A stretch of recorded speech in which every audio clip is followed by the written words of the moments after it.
اعوذ باللہ من الشیطان الرجیم بسم اللہ الرحمن الرحیم. حضور اکرم صلی اللہ علیہ وآلہ وسلم کا فرمان ہے روزہ دار کے منہ کی بو شام کے وقت اللہ کے نزدیک مشک سے بھی اعلیٰ و افضل ہے. سبحان اللہ، کیا فضیلت ہے ماہ رمضان کی اور روزے کی اور روزہ دار کی، کیا قدر ہے اللہ تعالیٰ کی نظر میں. ناظرین، پروگرام ماہ سیام اور احساس کے مہمان کے ساتھ میں یعقوب رشید آپ کی خدمت میں.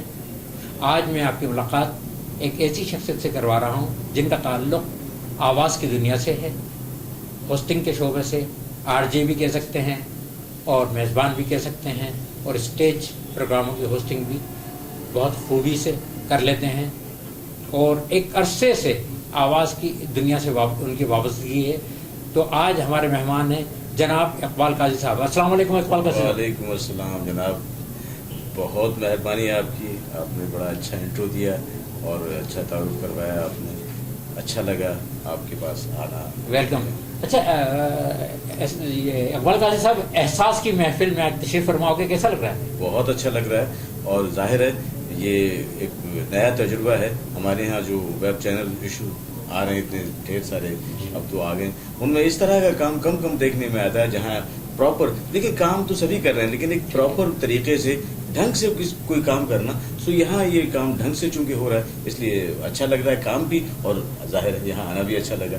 جی اچھا اقبال صاحب، چونکہ پروگرام ہم ماہ رمضان کے تناظر میں ہم نے اس سلسلے کا آغاز کیا ہے، لہذا ہم اسی مناسبت سے پہلا سوال جو ہے وہ اسی تعلق سے یوں کرتے ہیں کہ آپ یہ بتائیے آپ نے اپنی زندگی کا پہلا روزہ کب رکھا، اور اس سے جڑی کچھ یادیں بھی یقیناً آپ کے ذہن میں ہوں گی. بالکل ہوگی سر. ہمارے یہاں وہ چونکہ رجحان ہے بچوں کو اس طرف راغب کرنے کا، ایک فارمولہ ہوا کرتا ہے، تو وہ بڑا لالچ بھی دیا جاتا ہے پہلے روزے کے حوالے سے کہ وہ ایک نیا سوٹ ہوگا اور وہ بہت ساری ڈشز تیار ہوں گی. وہ تو بہت ارلی ایج میں، غالباً 10 سال کی عمر میں، ابھی مطلب 12 سال کے بعد عمومی طور پہ یہی ایج ہوتی ہے. 10 سال کی عمر میں گھر والوں نے، اور اس کے بعد میں گھر والوں نے بڑی نگہداشت میں رکھا. اچھا یہ بھی ضروری ہے آبزرویشن میں رکھنا جی، کہ کہیں ایسا نہ ہو بچہ ظاہر ہے کچھ بھی کر سکتا ہے، تو وہ انہوں نے بڑی نگہداشت میں رکھا. اور یہ بھی بڑی عجیب بات ہے کہ اتفاق سے جب ہم نے رکھنا شروع کی تو وہ گرمیوں کے روزے تھے. گرمیوں کے روزے تھوڑا سا مشکل ہوتے ہیں. اچھا ان کا پیریڈ بھی تو زیادہ طویل ہے نا گرم موسم کا، تو اس لیے ہمارے یہاں جتنے بھی مہمان آتے ہیں وہ یہی تذکرہ کرتے ہیں کہ گرمیوں کے روزے ذرا طویل ہوتے ہیں. اچھا اس کی ویسے بھی دن کی ڈیوریشن بھی زیادہ ہوتی ہے، پیاز کی طلب بھی زیادہ ہوتی ہے موسم کی، اس لیے وہ تو بہرحال شکر الحمدللہ. اور اس کے بعد سے جو رکھنا شروع کیا ہے تو آج الحمدللہ اس عمر میں آ کے بھی وہ عادت اتنی پختہ ہے کہ چاہے وہ موسم کو نماز اور تراویح کے ساتھ باقاعدہ الحمدللہ شکر اللہ پاک کا. یہ جب سے وہ ایک عادت ایک طرح سے پڑ گئی ہے نا. اب یہ وہ جو ہمارے اسلامی جو ہیں اوصاف وہ تو ہیں اپنی جگہ پہ، ان کے وہ فوائد اور ان کا گناہ اور ثواب کا جو کانسیپٹ ہے ہمارے ذہن میں وہ اپنی جگہ، لیکن یہ ایک اتنا مستقل ہو گئی عادت کہ اب ہمیں لگتا نہیں ہے کہ کوئی نیا یا چھوٹا کام کر رہے ہیں. بالکل روٹین میں جیسے ہے، بلکہ یہ شبرات ہی سے یہ سلسلہ ایک مائنڈ سیٹ ہوتا ہے، مائنڈ سیٹ ہو جاتا ہے، جا رہے ہیں ماہ رمضان کی طرف، پھر وہ نفلی روزے، پھر اس طرح. تو شکر الحمدللہ جب سے یہ عادت ایسی پڑی ہوئی ہے کہ وہ اب تک الحمدللہ. اچھا اقبال صاحب، آپ پہلے تو یہ بتائیے گا کہ آپ معاشی کیریئر کے حوالے سے بتائیے گا. ٹھیک ہے، آواز سے آپ کی وابستگی اس پر بعد میں بات کریں گے. معاشی کیریئر کے حوالے سے سر بیسیکلی ہم نے اپنے کیریئر کا آغاز کیا ایز اے ٹائپسٹ.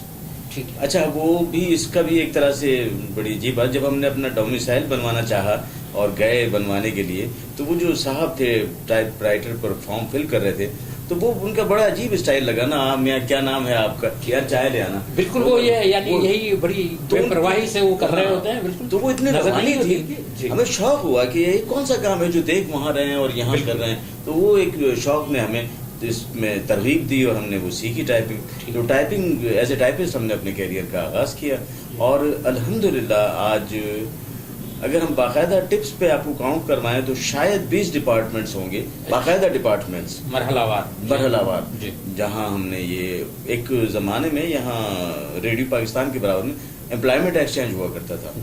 تو وہاں کا کارڈ بنوایا تھا ہم نے الحمدللہ شکر ہے اللہ تعالیٰ کے کہ بغیر کسی سفارش کے جاتے تھے، وہ ہمیں بتاتے تھے فلاں ڈپارٹمنٹ میں جاب ہے ٹائپسٹ کی، ہم ان سے لیٹر بنوا کے وہ ڈپارٹمنٹ پہنچ جاتے، ان کو کارڈ دکھاتے، اور وہ پھر وہ انٹرویو کا باقاعدہ ان دنوں انٹرویو کا سلسلہ ایسا تھا کہ ایک وہ پیپر ہوا کرتا تھا جس میں 3 سوال انگریزی کے، 3 میتھمیٹکس کے اور 4 جنرل نالج کے.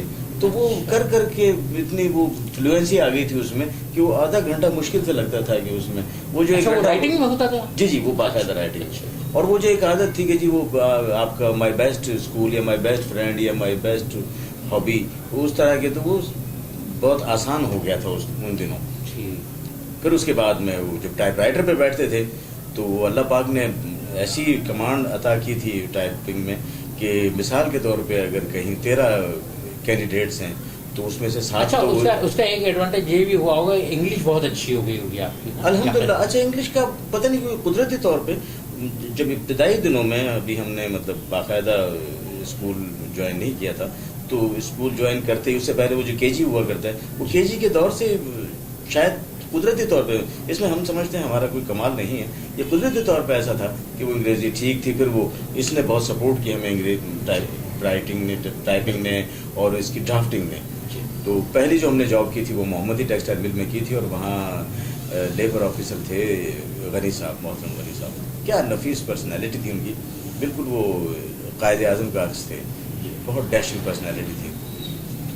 ہمیں ٹرینڈ کرنے میں ان کا بڑا ہاتھ ہے، بلکہ انہی کا ہاتھ ہے زیادہ، کیونکہ وہ ان دنوں ٹائپ رائٹر میں اگر کوئی وہ ٹائپنگ کرتے ہوئے غلطی ہو تو فلوٹ آؤٹ کیا کرتے تھے، وہ ایک سفیدہ تھوڑا سا لگا دیا کرتے تھے. لیکن ان کا یہ تھا کہ جب ان کے پاس جاتا اور اگر غلطی ہوتی تو اسے پھاڑ دیا کرتے تھے، لکیر پھیر دیا کرتے تھے یا پھاڑ دیا کرتے تھے. وہ کہتے تھے اگین وہ کہتے تھے میرے پاس سے غلط چلا جائے، جی ایم کے پاس سے چلا جائے، کسی کے پاس سے، آپ کے پاس سے صحیح ہو گیا آنا چاہیے. تو وہ ایسی پریکٹس، اس میں وہ ایکوریسی آ گئی، ایفیشینسی آ گئی، ایکوریسی ایسی آ گئی کہ پھر ہم نے بتایا نا کہ مثال کے طور پہ 13 کینڈیڈیٹ ہیں تو 7 کینڈیڈیٹ تو اسپیڈ دیکھ کے چلے جایا کرتے تھے کہ اس اسپیڈ پہ ظاہر ہم کمپیٹ نہیں کر سکیں گے. تو شکر الحمدللہ. بہت پھر فائنلی جو لاسٹ جاب ہم نے کی وہ تھی لائٹ بینک میں. 29 سال وہاں رہے، مختلف پوزیشن پہ. آغاز ٹائپنگ سے ہی کیا تھا، پھر اکاؤنٹنٹ، آفیسر، مینیجر، اور اس کے بعد آڈٹ کے حوالے سے کچھ کام. پھر ایک پوسٹ تھی I C D, internal control division, جس میں انٹرنل جو برانچز کی ورکنگ ہوتی تھی اس کو لک آفٹر کرنا ہوتا تھا، دیکھنا ہوتا تھا، اس میں جو کوتاہیاں ہوتی تھیں انہیں صحیح کرنا ہوتا تھا. تو اس کے انچارج کی پوزیشن پہ ریٹائر ہوئے. اس وقت تقریباً 17 برانچز تھی جن کو لک آفٹر کرنا ہوتا تھا. تو شکر الحمدللہ. اچھا اقبال صاحب، یہ تو معاشی سینیریو. جی. اب آ جائیں آپ آواز کی دنیا کی طرف، کہ یہ وابستگی کیوں کر اختیار کی؟ کیا رجحانات تھے، کیا میلانات تھے، کیا انسپائریشن تھی کہ اس طرف آئے آپ؟ جس دور میں ہم نے یہ ریڈیو سننا شروع کیا اس وقت صحیح معنی میں صرف ریڈیو ہی ہوا کرتا تھا، کوئی اور ایکٹیویٹی نہیں تھی. ٹیلی ویژن بعد میں آیا، لیکن وہ ایک بڑا ذریعہ تھا تفریح کا بھی اور معلومات کا بھی، کیونکہ کوئز پروگرام بھی ہوا کرتے تھے. تو بہترین یہ ذریعہ تھا. گورنمنٹ کالج سے ہم نکلے اور ایسے گھومتے ہوئے یہاں ریڈیو پاکستان کے سامنے ذرا تھوڑا پہلے سے وہ تھوڑی سی بوندا باندھی شروع ہو گئی. تو جی پی او کے برابر میں ایک برگد کا بہت پرانا درخت ہے، یقیناً آپ نے دیکھا ہوگا. تو اس بوندا باندھی سے بچنے کے لیے جب اس درخت کے سائے میں ہم آئے تو اللہ تعالیٰ سے ایسے ہی بس ہم نے کہا کہ کبھی وہ وقت بھی آئے گا جب ہم اس بلڈنگ میں داخل ہوں گے. ریڈیو پاکستان اتنا جنون، اتنا شوق تھا. آج اللہ کی رحمت ہے ہمارے نام سے بندہ اندر آیا تھا، لیکن اس وقت ہمارا اندر جانا مشکل تھا. اقبال جعفری صاحب کا دور تھا، پھر اس کے بعد میں ایسے باکمال لوگ، ایسی باکمال شخصیات، محمود صدیقی صاحب، اشفاق صاحب، الیاس رضا، کیا بات ہے ان کی.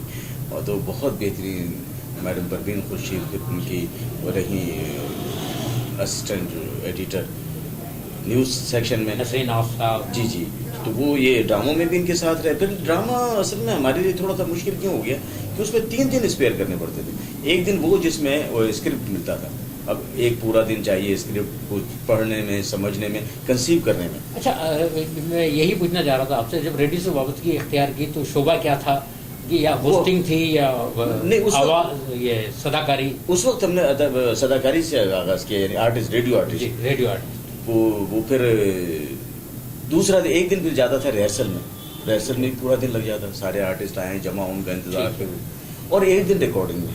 ٹھیک ہے. تو یہ 3 دن بینگ اے بینکر بڑا مشکل تھا ہمیں اسپیئر کرنا، مینیج کرنا. تو پھر ہم نے نیوز سیکشن جوائن کیا، خبریں پڑھی تقریباً 10 سال تک ماشاءاللہ. اچھا. جی جی. ریڈیو پاکستان حیدرآباد سے. حیدرآباد سے. اردو. جی جی اردو خبریں. پھر اس کے بعد اتفاق سے نواب شاہ ایک ریجن بنا تھا ہمارا لائٹ بینک کا، تو انہوں نے کہا کہ آپ آ جائیں. نواب شاہ ریکوائرمنٹ تھی ان کی، مطلب کچھ ریجن کو سیٹ ویٹ کرنے کے حوالے سے. غلام حسین عبدل صاحب تھے ہمارے، انہوں نے یہاں کام دیکھا ہوا تھا تو ضد کر کے انہوں نے بلوا لیا وہاں. وہاں گئے 2006 میں. ایف ایم وہاں تھا تو ایک دوست سے، اس وقت جو مینیجر تھے ایف ایم کے عابد شاہ، انہوں نے تذکرہ کیا کہ یار نواب شاہ میں کوئی آواز ایسی نہیں ہے اور اتنا وہ. تو دوست نے تذکرہ کیا کہ یار وہ ہے تو آپ لوگ ان کو نہیں، اگر ہے تو آپ بھجوائیں. 4 دن مسلسل انٹرویو چلا. مطلب انٹرویو سے مراد روزانہ وہ بلا لیا کرتے، کہتے یار اچھا لگتا ہے آپ سے گپ شپ کرنا، آپ آ جائے کریں. تو پھر وہ مطلب ڈسکشن کے انداز میں انٹرویو. آپ نے کس کو پڑھا ہے؟ ہم نے کہا قدرت اللہ صاحب کو. ہم نے وہ شہاب نامہ، تو پھر وہ شہاب ان کی خود کی بھی ماشاءاللہ نالج بہت اچھی تھی. تو وہ پھر یوں سلسلہ چلتے پھر 2007 سے ہم نے کیا اور 11 تک. تو اسی زمانے میں عشرت صاحب یہاں کے ہیڈ تھے ایف ایم حیدرآباد کے. ریڈیو پاکستان کے دوستوں میں سے تھے، ہمارے دوستوں میں سے نہیں بلکہ سینئرز میں سے. احترام کا رشتہ تھا ان سے. یہ آئے وہاں وزٹ پہ نواب شاہ ایف ایم پہ. دیکھ کے ظاہر ہے پہچان اور وہ حیرت، تم یہاں کیسے، آپ یہاں کیسے. تو ہمیں تو پتا تھا کہ یہ آئے وزٹ پہ، انہیں پتا نہیں تھا. تو انہوں نے کہا یار یہاں کر رہے ہو تو حیدرآباد سے تعلق. میں نے کہا وہ برقرار ہے، ویکینڈ پہ جاتے ہیں حیدرآباد، یہاں تو جاب کے سلسلے میں آئے ہیں، پھر حیدرآباد سے کرو. تو یوں پھر 2011 سے ایف ایم حیدرآباد جوائن کیا، اور وہ پھر ابھی لاسٹ ایئر تک چلتا رہا ہے 2020-21 تک. پھر وہ اپنی کچھ ذاتی مصروفیات، پھر وہاں بھی بہت سارے. اسٹیج ہوسٹنگ کی طرف کس طرح آنا ہوا؟ یہ بھی ساتھ ساتھ چلتا رہا. جس زمانے میں ریڈیو جوائن کیا تھا اسی زمانے میں ایک میرا بہت اچھا دوست ہوا کرتا تھا، اللہ بخشے، اب حیات نہیں اور ان کے جانے کا بھی بڑا دکھ ہے. اس زمانے میں ہمارے بہترین دوستوں میں ہوا کرتے تھے وہ، اور بہترین گلوکار تھے. سرور علی، سرور قریشی کے نام سے جانے جاتے ہیں، اور کمال گائک تھے وہ. یعنی خاص طور پہ وہ جو آلات کوئی اگر لگایا کرتے تھے تو اس میں بڑا خاصا انہیں عبور حاصل تھا. وہ اور ہم ساتھ ساتھ ہی ہوا کرتے تھے. اور جہاں وہ گا رہے ہیں وہاں پھر کمپیئرنگ. تو عام طور پہ اس وقت یہ روڈ پہ جو پروگرام ہوا کرتے، روڈ شوز، اس طرح کے پروگرام سے آغاز کیا تھا. پھر باقاعدہ میدان میں اور یہ جب مختلف تقریبات ہوئیں، پھر وہ لوگوں نے پسند کیا، سراہا، تو ہم نے اسے مستقل کر لیا. اگر لوگوں کی طرف سے اچھا رسپانس نہیں آتا تو ہم گھر بیٹھ جاتے ہیں. اچھا اقبال صاحب، گزشتہ دنوں بطور اسسٹنٹ ڈائریکٹر بھی آپ کا نام ہے ڈرامے کے حوالے سے. تو یہ مطلب مزاج کی تبدیلی یا یوں کہیں رجحان کی تبدیلی کہیں اسے، یا کیوں کا ایسا ہوا کہ اس طرف بھی آیا؟ نہیں، رجحان کی تبدیلی نہیں. اصل میں شعبے تو سارے فنون لطیفہ ہی کے ہیں. تو کوشش بھی ہوتی ہے، اور میرا خیال ہے ہم شاید زیادہ یہ کوشش کرتے ہیں کہ زیادہ سے زیادہ شعبوں میں کام کر سکیں. نظامت بھی، کمپیئرنگ، ہوسٹنگ، پھر اسٹنگر، ڈرامہ آرٹسٹ، پھر یہ اداکار. سلیم گڈو ہمارے بہت اچھے دوست ہیں، اور انہوں نے کہا کہ یار یہ اس طرف آپ آئیں. آپ پھر ایک آدھ بار ایسا ہوا کہ جب باقاعدہ انڈیپینڈنٹ انہوں نے کرتے دیکھا تو انہوں نے کہا کہ یار آپ کو تو اس پہ اس طرف بہت پہلے آنا چاہیے تھا. تو وہ یہ شعبہ بھی پھر ساتھ ساتھ چلنے لگا، اور کافی ان کے ڈرامے ایسے ہیں جو کہیں انہوں نے نام دیا ہے، کہیں نہیں بھی دیا. چونکہ دوست بہت اچھے ہیں، سو نام کا ایشو ہی نہیں ہے، کام کرتے رہیں. تو یہ بھی اسی طرح ایک اچانک والی بات ہے، ایک اچھا کمبینیشن بن گیا ہے. الحمدللہ، شکر الحمدللہ. اچھا، ہماری وہ شاید لوگوں کی محبتیں، ہمارا اس میں کوئی کمال نہیں، لوگوں کی محبتیں ہیں کہ جن سے کوئی رابطہ ہو گیا کسی بھی حوالے سے، پھر وہ ہو گیا تو چل رہا ہے. وہ اگر چوتھائی صدی سے بھی ہے تو وہ قائم دائم چل رہا ہے الحمدللہ. تو یہ اللہ پاک کی کریمی ہے، اس میں کوئی ہمارا کمال نہیں. شکر الحمدللہ. اچھا اقبال صاحب، گزشتہ دنوں ایک ڈرامہ فیسٹیول کا انعقاد ہوا. جی جی. وہاں اس میں بھی ظاہر ہے آپ کی انوالومنٹ قائم تھی اسی ضمن میں. تو اس ڈرامہ فیسٹیول کو آپ کس طرح دیکھتے ہیں؟ بہت اچھی ایکٹیویٹی ہے اور بہت مستقبل کے امکانات کیا ہیں اس کو لے کر؟ یہ بہت اچھی ایکٹیویٹی ہے، بہت عرصے بعد یہ سلسلہ شروع ہوا ہے اور یہ مسلسل جاری رہنا چاہیے، مسلسل ہوتے رہنا چاہیے۔ اس کی وجہ یہ ہے، دیکھیں ہمارے ہاں ایک بنیادی طور پہ، چونکہ ہم لوگ بینک اور رینک کر رہے ہیں اس لیے شاید ہمیں اتنا احساس نہیں ہے، لیکن یہ ہے کہ فنکار شاعر ہو، اداکار ہو، اسٹیج کے حوالے سے خاص طور پہ، تو وہ تھوڑا سا معاشی پریشانیوں کا شکار رہتا ہے، میجورٹی ایسے لوگوں کی۔ جی بالکل۔ تو اگر کسی شاید اس کا ریزن یہ ہوتا ہے کہ وہ اپنی معیشت پر فوکس کرنے کے بجائے اپنے شوق کی طرف زیادہ مائل ہوتے ہیں۔ اصل میں شاید یہی وجہ ہے کہ وہ ان کا نام بھی زیادہ، ان کا کام بھی زیادہ ہے کہ انہوں نے اسی پہ فوکس کیا۔ جیسے ہمیں اتنا کام ہمارا کم ہے، اس کی وجہ یہ ہے کہ وہ ظاہر ہے ہم ایک جاب بھی کرتے رہے، بچے بھی پالتے رہے، خیر پالنے والی ذات تو اللہ تعالیٰ کی ہے، لیکن جو بھی ہماری ایکٹیویٹیز ہیں، جو فرائض تھے وہ اس کو ادا کرتے رہے۔ تو اس حوالے سے بات ڈرامہ فیسٹیول، ہاں ڈرامہ فیسٹیول اس حوالے سے بہت اچھا ہے کہ ایک تو یہ کہ فنکاروں کی معاشی معاملات اس میں بہت حد تک کچھ بہتر ہو جاتے ہیں۔ ایک تو اس لیے یہ ضروری ہے، ہوتے رہنا چاہیے، کیونکہ ایک پراپر جو ہے ہر ڈرامے کے لیے باقاعدہ ایک اچھا اماؤنٹ ملتا ہے۔ بالکل، کلچر ڈپارٹمنٹ اس میں بہت تعاون کرتا ہے۔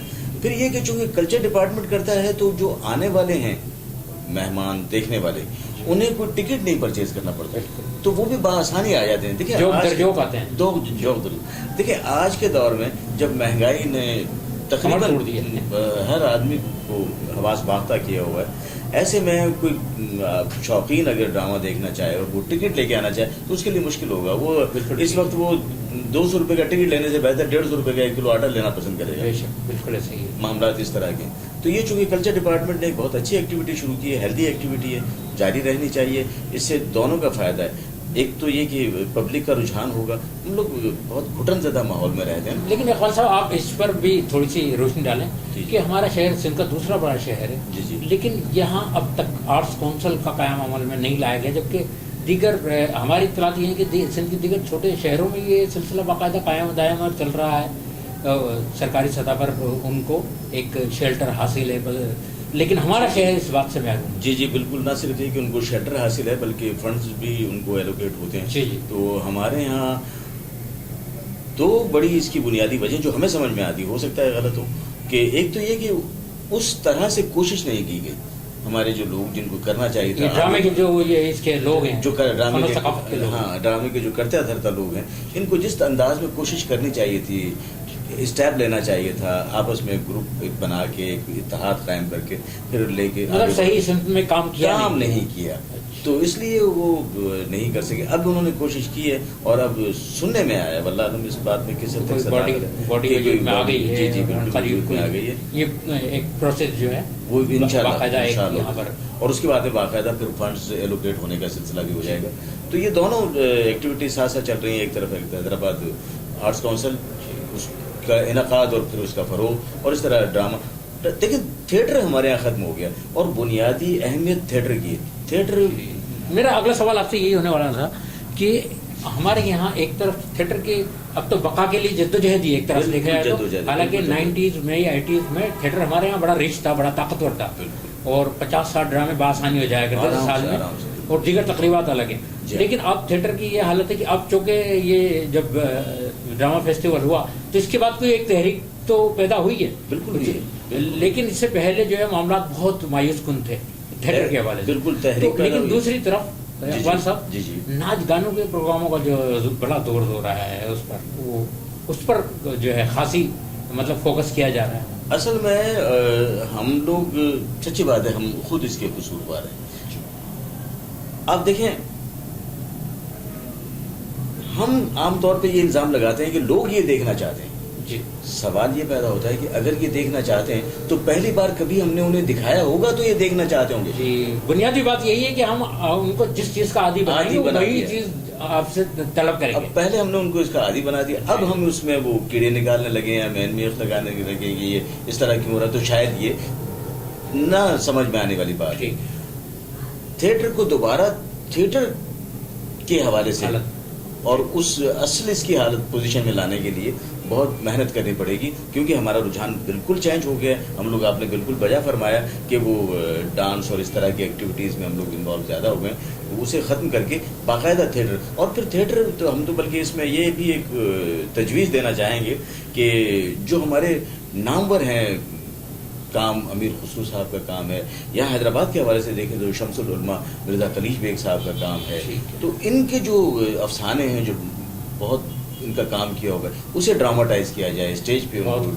اچھی تجویز ہے. وہ لوگوں کو کام ملے گا، لوگوں کے کام میں نکھار آئے گا، اور ایک نئی پتہ چلے گی. ابھی ہمارے وہ رفیق لسانی صاحب دوست ہمارے بہت اچھا کام کر رہے ہیں، وہ اس حوالے سے دو چنیسر، وہ ران اور مومل، وہ اس طرح جو کر رہے ہیں، یہ بہت اچھا ہے. لوگ داستان ہیں، کہانیاں ہیں، ان کو تو بے شمار. اب ہمارے یہاں جیسے مرزا صاحبہ ہیں یا سونی مہوالے ہی رانجھا ہے، تو ان کو اگر اسٹیج کے ہے، ایک تو یہ کہ ہمارے نئے جو نوجوان ہیں جن کا رجحان اصل میں ایک یہ بھی ہے، جو ہم عام طور پہ غلطی کرتے ہیں یا کوتاہی ہو جاتی ہے ہم سے.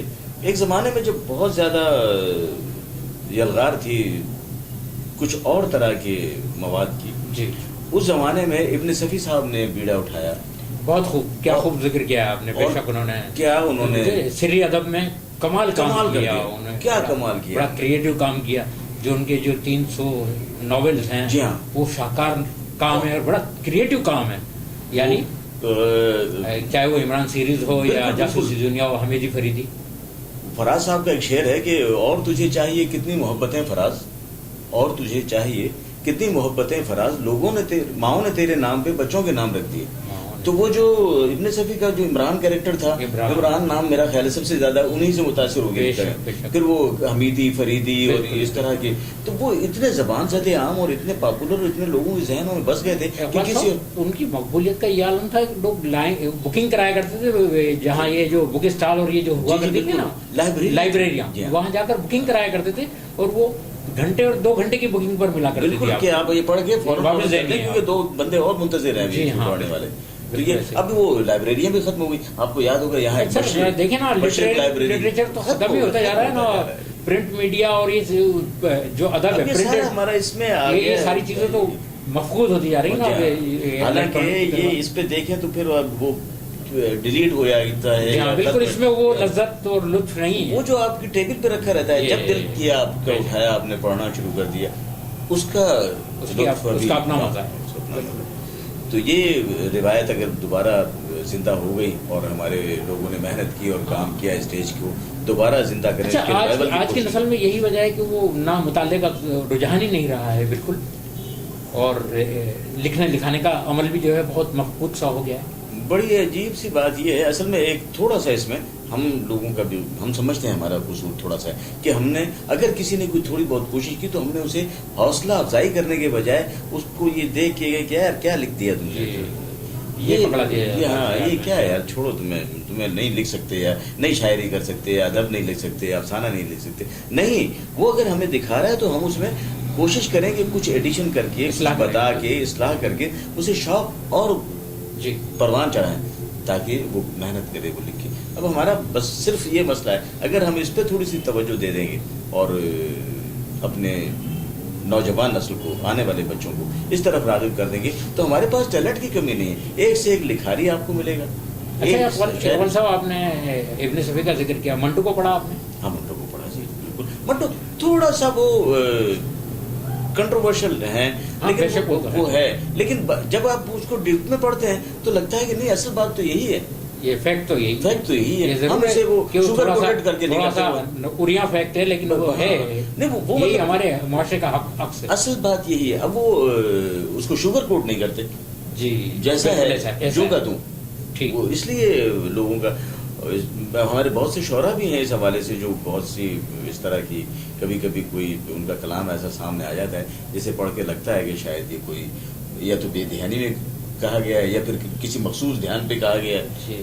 تو بہرحال وہ بھی ہے، ہمارے معاشرے کا حصہ ہے اور ہماری روزمرہ کی یہ معمولات میں سے ہیں. یہ ہمیں عجیب لگنا نہیں چاہیے. جی ہاں، ہمارے معمولات ہیں یہ.